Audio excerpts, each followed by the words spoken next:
lagi untuk menjelaskan tentang full day school. Jadi ya, Pak Menteri kita itu kan sempat mengeluarkan wacana mengenai full day school dengan tujuan agar anak tidak sendirian di rumah, mendidik karakter anak agar tidak liar di luar sekolah. Kemudian ternyata wacana ini menuai kontroversi karena ada yang berpendapat siswa akan semakin terbebani. Nah, kita lihat nih video yang satu ini juga ada opini lain yang Miss temukan di YouTube ya mengenai full day school. Kita lihat sama-sama.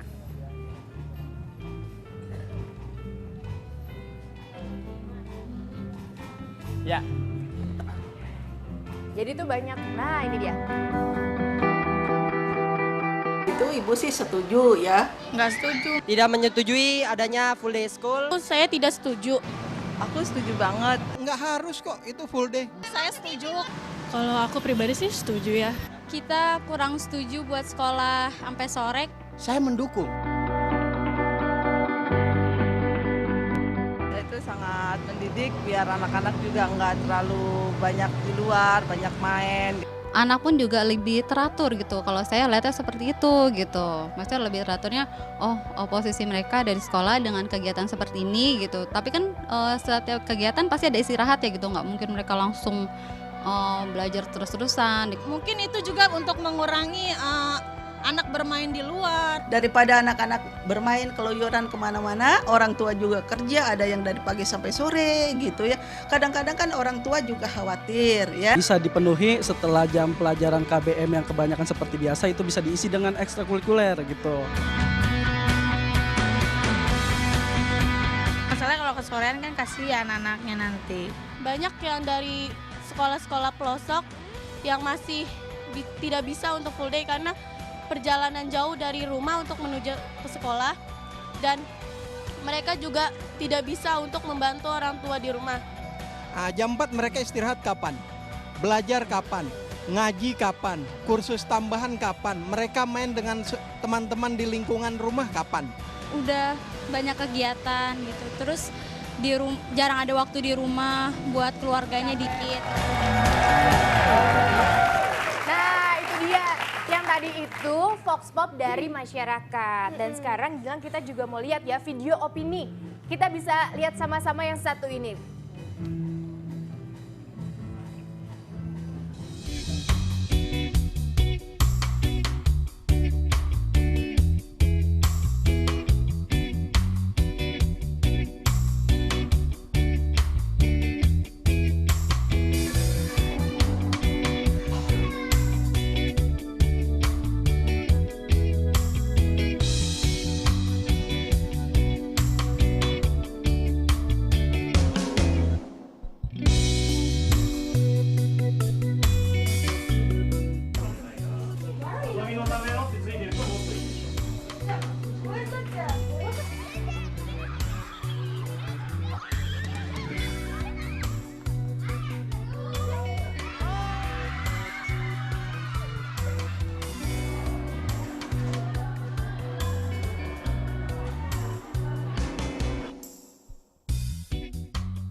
Video tersebut Miss temukan di YouTube. Jadi banyak banget lah opini pokoknya yang Miss temuin ya itu doang yang Miss tampilkan ya. Dan berikutnya berkaitan dengan kontroversi full day school yang sebetulnya orang-orang tuh khawatir, ih lama banget sih bla bla bla bla bla. Padahal itu sebenarnya ya cuma ditambah jam ekstrakurikulernya aja dan banyak banget kok keuntungan lainnya sebetulnya seperti itu. Tapi ya banyak pendapat yang nggak apa-apa lah ya.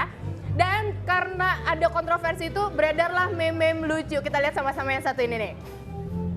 Yang pertama, meme-nya, kalau dari pagi sampai sore di sekolah, waktu main beginian kapan? Nah, berikutnya ada lagi nih. Sok-sokan full day school, memang sekolah sudah siap masakin makan siang buat siswanya. Ada lagi nih sampai tidur di meja loh. Lihat tuh, bawa selimut. Berikutnya ya. Kalau nggak salah di Cina deh. Full day school, berangkat sekolah cakep ya kan, pulang sekolah acak-acakan. Nah, kalau yang satu ini kayaknya tua di sekolah ya, berangkat sekolah gitu. Emaknya bingung ini anak siapa. Berikutnya, akibat full day school pelajaran gak masuk, yang ada malah kecapean tuh sampai tidur. Satunya lagi, rencana seragam sekolah full day school, kayak di penjara. Itu sarkas. Gitu. Iya, iya. Oke. Kita nggak akan dulu komentar soal itu, tapi kita mau tanya sama Amel. Kalau dari Amel sendiri setuju nggak sih? Enggak. Amel personal enggak dan rata-rata teman-teman sekolah juga enggak. Karena pulang Amel SMA pulang jam 3 aja tuh udah capek banget. Udah capek. Dan kalau misalnya full day school kita ditahan di sekolah lama-lama, anak-anak yang misalnya berprestasi di luar akademis itu mau ngapain gitu kan? Kayak misalnya saya ingin berprestasi di dunia entertainment kan nggak bisa ngapa-ngapain gitu, harus mendep di sekolahan. Walaupun pada dasarnya Amel juga nggak homeschooling tapi sekolah di negeri ya. Makanya gitu. Iya. Dan banyak anak-anak kayak misalnya dia jago taekwondo, berprestasi di taekwondo. Kalau misalnya apakah sekolah pengen mendatangkan guru untuk latihan taekwondo langsung kan? Betul, karena interaksi nggak cuma di sekolah tapi di luar sana banyak orang tua pun. Tadi ada salah satu orang tua yang komentar gitu ya. Kalau menurut Anji sendiri? Gue nggak setuju banget sih. Gue juga tulisin kok waktu itu di Twitter. Iya, gue lihat. Dan gue juga nulis tentang di Finlandia yang dengan sistem pendidikan terbaik di dunia itu cuma 5 jam per hari. Dan itu tuh menggeneralisasi bahwa katanya orang tua yang nggak bisa ngejagain anaknya misalnya gitu karena ada yang kerja dan kekhawatiran. Tapi kan nggak semua orang tua kerja. Gitu. Ada juga yang di rumah buat mereka gimana, dan yang paling penting adalah anak-anaknya, gitu, mentalnya yang paling penting. Kalau Arman sendiri kira-kira kalau itu diterapkan? I think this is really silly ya. Jadi bukan jam yang ditambahin, harusnya fasilitas dan kualitasnya itu yang harus dinaikkan. Saya dulu juga sempat saat SMA ikut pertukaran pelajar di US. Di sana kadang kita stay seharian penuh di sekolah, tapi juga ada fasilitas lengkap untuk lapangan sepak bola, untuk football, untuk semuanya lengkap, kafetarianya aja sangat memadai. Jadi there's a reason kenapa kita bisa stay di situ. Come on.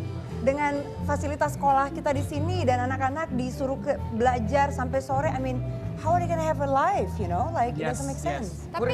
Kurikulum karena gini, kadang-kadang itu anak SD jadi kasih PR tuh susah banget.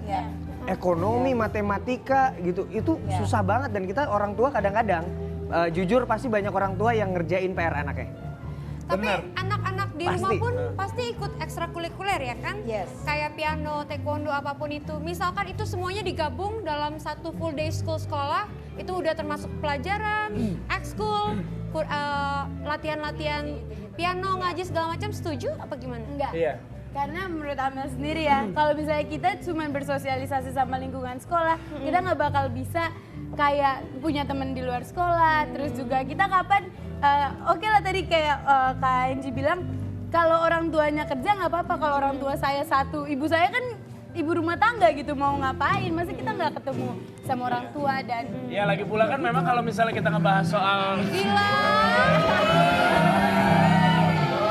Refleks, gue udah refleks aja bantuin. Besok lamaran cancel? Enggak,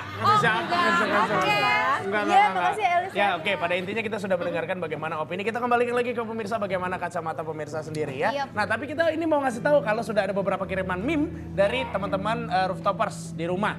Kita lihat ini ada beberapa. Yang pertama nih. Ya. Gimana ekspresi lo saat ketemu mantan? Ya dark face lah. Cuekin aja. Ekspresi lo ketika disuruh, what's that? Ketika disuruh Emak ke pasar. Tapi lo baru mau tidur, bete mukanya gitu semuanya. Itu gue baru ngasih si Anji kayak pion catur ya. Yang kaget gitu ya. The moral of the story, Nah, itu kalau di foto jangan di belakang. Karena kalau lo bikin meme, itu tulisannya nutupin muka lo. Iya benar. Benar banget ya. Jangan di atas, jangan di belakang gitu. Kenyataan lo itu tulisannya di jidatnya Mas Anji. Nah itu contoh-contohnya ya rooftopers. Kita masih nunggu nih dari kalian. Meme kirim-kirim sebanyak-banyaknya, selucu mungkin, sekreatif mungkin. Betul. Karena kamu akan mendapatkan hadiah menarik dari Trans 7 yang beruntung. Iya betul sekali. Terima kasih yang udah ngirimin. Ayo kirimin lagi. Siapa tahu kamu yang beruntung. Ayo nggak apa-apa 2 kali 3 kali ya. Yang penting rame. Nah buat pemirsa habis ini kita kembali lagi. Jangan mana-mana, tetap di The Rooftop. Hey, yang ada di